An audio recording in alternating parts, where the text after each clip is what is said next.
The language in this video has been translated using AI translation via HeyGen. While we strive for accuracy, the translation may not be entirely precise or reflect the original intent and meaning in all cases.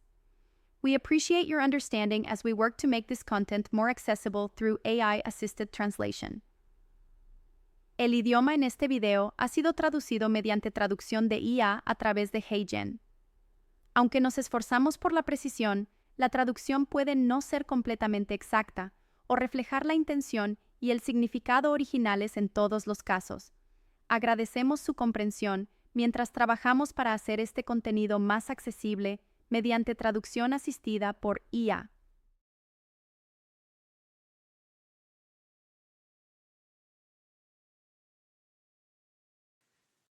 Hola, soy Mike Lawless. Soy científico principal senior en Simulations Plus y en este video voy a hablar sobre la predicción del pKa usando ADMET Predictor.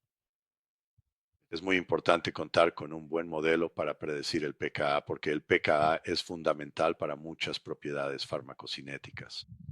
La solubilidad y la permeabilidad son dos ejemplos que se ven altamente afectados por la ionización del compuesto. La siguiente diapositiva es simplemente un esquema del video de capacitación. Primero hablaré brevemente sobre el modelo S plus pKa. A continuación hablaré sobre las columnas de pKa en ADMET Predictor que se generan cuando calculas las propiedades ADMET. Entraré en detalles sobre la visualización de microestados y los gráficos. Luego hablaré sobre una sección acerca del efecto de la ionización en la solubilidad. Y en las dos últimas secciones hablaré sobre los descriptores basados en el modelo de pKa y luego sobre las opciones de salida disponibles en el formato SDF. Esta diapositiva muestra el pKa observado frente a los pKa predichos para el modelo de pKa de ADMET Predictor. Se puede ver que el conjunto de entrenamiento es muy grande, con 47,000 puntos de ionización, y el conjunto de prueba está compuesto por unos 23,000 puntos. El error cuadrático medio es de 0.472, lo que significa que aproximadamente el 70% de las predicciones estarán dentro de 0.472 del valor observado. Este conjunto de datos se creó en varios bloques diferentes. Así que el modelo original de pKa-S Plus se entrenó con aproximadamente 11,000 compuestos provenientes de la literatura. Luego, alrededor de 2012 o 2013, nosotros recibimos un conjunto de datos o entramos en una colaboración con Bayer Pharmaceuticals y ellos proporcionaron 16,000 compuestos con datos de pKa medidos. Después, recientemente, hace 1 o 2 años, el conjunto de datos de pKa se amplió aún más con nuevos datos de socios industriales. Roche aportó alrededor de 19,000 valores compuestos, valores experimentales. Genentech proporcionó 2,400 y compra nuestros CRIPes. Crop Science proporcionó 4,100. Entonces, el último conjunto de datos contiene alrededor de 71,000 constantes de ionización, y este modelo también se introdujo en ADMET Predictor versión 11. La primera publicación de la colaboración farmacéutica Bayer salió en 2015 en el Journal of Chemical Information and Modeling, y aquí está la referencia para ello. Y luego, recientemente Robert Frinskavich y colaboradores publicaron un artículo de seguimiento que incluía los datos más recientes de Bayer, Crop Science, Genentech y Roche. Bien, así que veamos cómo calculamos los valores de pKa en ADMET Predictor. Aquí tengo una simple aminoquinasolina. Voy a resaltar la molécula. Y luego quiero mostrar las opciones bajo las predicciones de pKa. Así que presiono el botón de configuración. Y luego voy a ir al modelo ADMET o a la pestaña ADMET. Y vemos la opción de mostrar microestados secundarios que contribuyen al 1% del pKa. Así que por defecto cualquier cosa por debajo del 1% no la mostramos en la visualización de microestados. Puedes limitar los valores de pKa para que estén por encima o por debajo de 14 o cualquier número que quieras ingresar aquí. Omitir compuestos con más de X ionizaciones. Los grupos están desactivados. Normalmente, si estamos trabajando con una base de datos grande y prediciendo propiedades, podríamos activar esa opción. Y luego, si el compuesto tiene más de 12, será omitido. Y puedes volver y hacer esos más tarde para obtener el conjunto de datos completo. Pero mientras más grupos de ionización tenga, más tiempo tomará calcular. Y hablaré de eso en un momento. Por defecto ignoramos los grupos OH alifáticos. Este tipo de alcoholes normalmente tienen valores de pKa altos, por lo que no contribuyen a los pKa a 7.4 o menos. También ignoramos las amidas alifáticas por la misma razón. Y además también tenemos un modelo de protonación de carbono. Pero nuevamente, aquí simplemente vamos a ignorarlos. Así que tomaremos esos valores predeterminados. Luego haré clic en el botón Admit y después calcularé los pKa. Y si vas a la pestaña de Fischem, pestaña de propiedades, verás que aparecen estas tres columnas: S plus pKa ácido, S plus pKa mixto, S plus pKa básico. Estas columnas contienen todos los valores de pKa del compuesto. Si haces doble clic en cualquiera de esas celdas, se muestra la visualización de microestados. También puedes simplemente resaltar esa fila y luego hacer clic en el botón de pKa aquí, y eso mostrará los microestados. En la esquina superior izquierda de la ventana vemos algo de información. No hay átomos ácidos en esta molécula, hay 3 átomos básicos y luego los enumera. El NH y luego los nitrógenos aromáticos en el anillo de quinazolina. Aquí tienen el número y luego el tipo de grupo. Si quieres ver cuáles son los números, puedes activar el botón radial aquí. Así que ves, el átomo 5 es este grupo NH. El átomo 9 es el nitrógeno que está justo al lado del otro anillo fenilo. Y luego este nitrógeno está relacionado con este. Así que podemos desactivarlos. Y verás que tenemos 3 grupos básicos. El número de estados de ionización es 2 a la n, así que sería 2 a la 3, por lo que se mostrarían 8 ahí. Y como ves aquí, solo tenemos 6 de ellos mostrados aquí.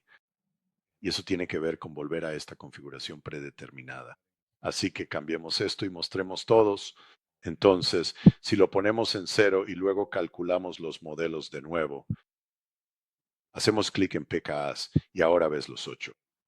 Y estos están en menos del 1%. Estos son los 2 microestados adicionales que se muestran. Si comenzamos en el pH más bajo aquí, verás que todos los grupos ionizables están protonados y tienen un hidrógeno unido a ellos. Y luego, a medida que aumentamos el pH en esta dirección, verás que se elimina un protón.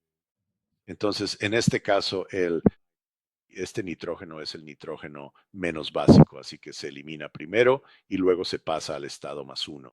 Verás que este grupo se desprende, o el hidrógeno se desprende, de este nitrógeno de tipo amílico aquí. Y luego, a medida que subimos el pH, llegamos al pH neutro, podemos mostrar las diferentes curvas, así que esto es la fracción ionizada versus el pH. Esto es para todos los microestados, así que va a listar los 8 microestados que tenemos mostrados aquí. Y luego dibujar un gráfico de su fracción ionizada versus el pH. También podemos hacer doble clic en este gráfico a un cierto pH y mostrará cuál es la fracción ionizada en ese pH en particular. Así que aquí estamos muy cerca de 0 y puedes ver que el más estable o el de mayor fracción es el H más 95.1. Eso se refiere específicamente a este microestado justo aquí, en este punto. Así que solo este nitrógeno único en el anillo de quinazolina está protonado. Ahora volviendo al gráfico, esto es para la visualización de microestados. Y luego puedes hacer clic en este botón y verás el macroestado. Así que aquí solo están los grupos formales. Nuevamente podemos hacer doble clic en eso. Ahora estamos más cerca de un pH de 1, pero también vemos que el estado neutro, o disculpa, el estado +1 es el estado preferido. Al hacer clic otra vez, obtenemos el número promedio de protones. Esto es lo que verías en un experimento de titulación. Podemos pasar al siguiente, la carga formal promedio, y luego este muestra los asignados promedio de un solo protón. Estos gráficos se hacen y lo que ves con el pKa es que el pKa de un átomo afecta el pKa de otro átomo. Lo que intentamos hacer aquí es deconvolucionar eso y mostrar solo la ionización de un solo grupo funcional. Aquí vemos tres líneas que corresponden a los grupos ionizables en esta molécula. Y luego este punto rojo aquí es lo que se conoce como el pK50. Así que esto es el pH al cual el 50% de ese grupo en particular está ionizado. Entonces, si quieres intentar relacionar grupos funcionales específicos con el pKa de la molécula, puedes usar estos estados promedio de protonación para lograrlo. Y lo que vemos en este gráfico es que el nitrógeno que está en el anillo de quinazolina, este nitrógeno en particular, tiene el pK50 más alto y por lo tanto sería el primero en protonarse en esta molécula en particular. Esta información se utiliza para crear gráficos de solubilidad o de log D versus pH. Si hacemos doble clic en la columna de log D o log P para esta molécula, obtenemos un gráfico como el que se muestra aquí. Así que aquí tenemos el log D predicho en el eje Y y el pH en el eje X. Podemos etiquetar los pKa de esta molécula. Así que aquí, alrededor de 4, está el pKa para el nitrógeno dentro del anillo de quinacilina. De manera similar, si hacemos clic en el botón S más S de V, obtendremos un gráfico del agua acuosa, solubilidad versus pH. Y también podemos poner eso en una escala logarítmica o mostrar los pK. Así que esto indica que aquí está el pK de esta molécula en particular. Ahora, observa que los otros dos pK estaban por debajo de 0, así que no se muestran aquí. Gráfico. Y luego, cuanto más bajo es el pH, más aumenta la solubilidad. Y después sigue siendo bastante alta, incluso a un pH de 1.0. En los gráficos anteriores vimos que la solubilidad se ve afectada por la ionización o el pKa del compuesto. Así que veamos cómo funcionaría esto en una simulación. Entonces observaríamos GastroPlus en este caso. Y este gráfico muestra el pH en el eje Y frente a los compartimentos en el tracto gastrointestinal. Y luego en este eje Y del lado derecho, esto es el tiempo de tránsito. Así que en el estómago el pH está entre 1 y 2, menos de 1,5. Así que esto va a afectar el estado de ionización de la molécula. Y luego, a medida que comienza a avanzar por el tracto gastrointestinal, se observa que el pH en el duodeno sube a 6 y luego aumenta continuamente hasta el ilion 3. Y luego se reduce un poco en el ciego. Y la cantidad de tiempo que se pasa en cada uno de estos compartimentos está representada aquí a la derecha. Así que estás entre 10 y 15 minutos en el estómago y luego aumenta un poco a medida que avanzas por el tracto gastrointestinal y después disminuye. Y luego estos últimos tres compartimentos. En estos dos compartimentos es donde el compuesto pasaría una gran cantidad de tiempo en un periodo de 24 horas antes de ser excretado en las heces. Así que si miramos el perfil de pH para el compuesto, simplemente lo puse en GastroPlus. Aquí estamos viendo una dosis de 100 miligramos de este compuesto en particular y es una simulación de un ensayo PK. Así que vemos que esta línea roja aquí representa la cantidad disuelta. Y de nuevo recuerden que esta es una dosis de 100 miligramos. Así que cuando el compuesto llega al estómago, se disuelve muy rápido, pero no se disuelve completamente porque la solubilidad en el estómago a un pH de 1.3 es de 0.46 miligramos por mililitro. Y eso es menos que la concentración en el estómago. Así que la molécula completa no se disuelve. Luego, cuando empieza a avanzar por el tracto gastrointestinal, se disuelve una cantidad adicional y luego se puede ver que después de aproximadamente 2 horas se disuelve lentamente. Pero la fracción oral absorbida es solo del 68% en este ejemplo, y eso se debe a la baja solubilidad del compuesto. Ahora echemos un vistazo al compuesto si añadimos un grupo morfolina en esta posición de la quinazolina. Aquí puedes ver inmediatamente que el pKa está por debajo de 6.4. Obtienes un estado de +1 en la molécula. Así que eso automáticamente incrementa la cantidad de ionización a pHs más altos y eso podría resultar en una solubilidad potencialmente mayor, comenzando aquí alrededor de 4 y aumentando muy rápidamente para esta molécula. Ahora, lo que llamamos la solubilidad nativa, que es la solubilidad de la solución saturada, es de 0.007 miligramos por mililitro, en comparación con esta otra molécula que era de 0.001.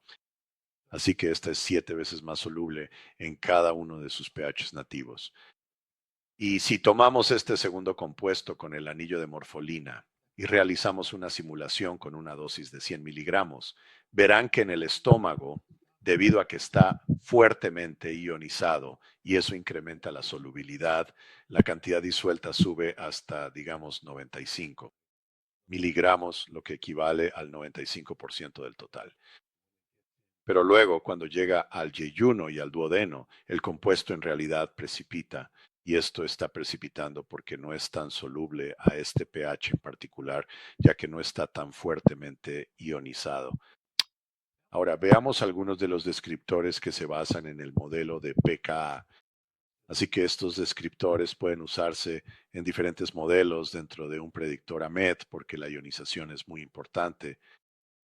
Vas a la pestaña de descriptores aquí y luego te desplazas completamente hacia la derecha. Verás los descriptores de ionización. Principalmente usamos fracción aniónica, fracción catiónica, fracción no ionizada y fracción zwitteriónica. Y así estos representan las fracciones de estas especies particulares al pH en el que se calcularon las propiedades. Así que típicamente aquí es 7.4.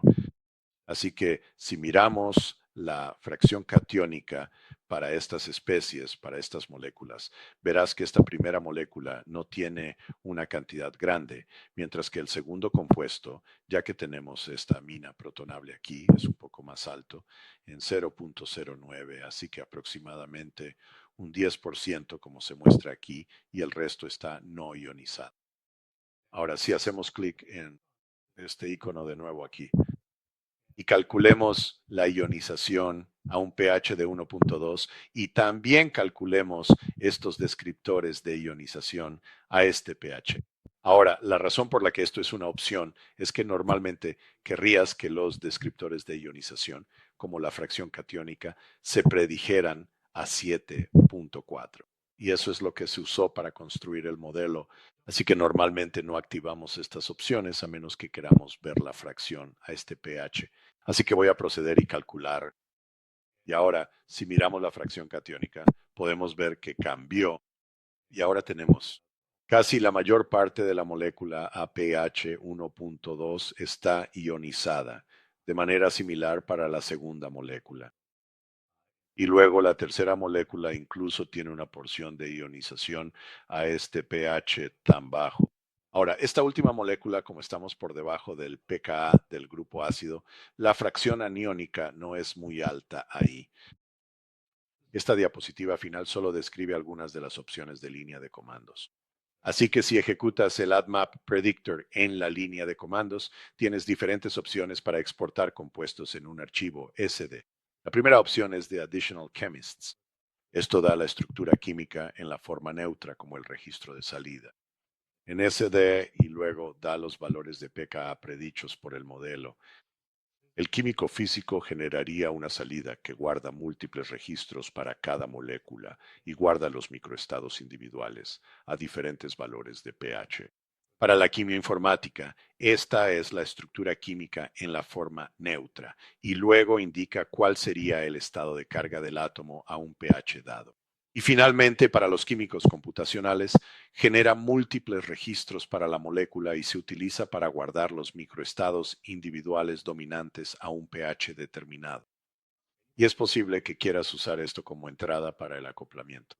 Entonces predecirá, digamos, los estados que están disponibles en pH 7,4 y algunos de estos estados podrían ser interesantes o útiles cuando la molécula está acoplada a un sitio de proteína. Si se ha protonado, potencialmente podría dona un enlace de hidrógeno a la estructura de la proteína y de alguna manera interactúa con la estructura de la proteína.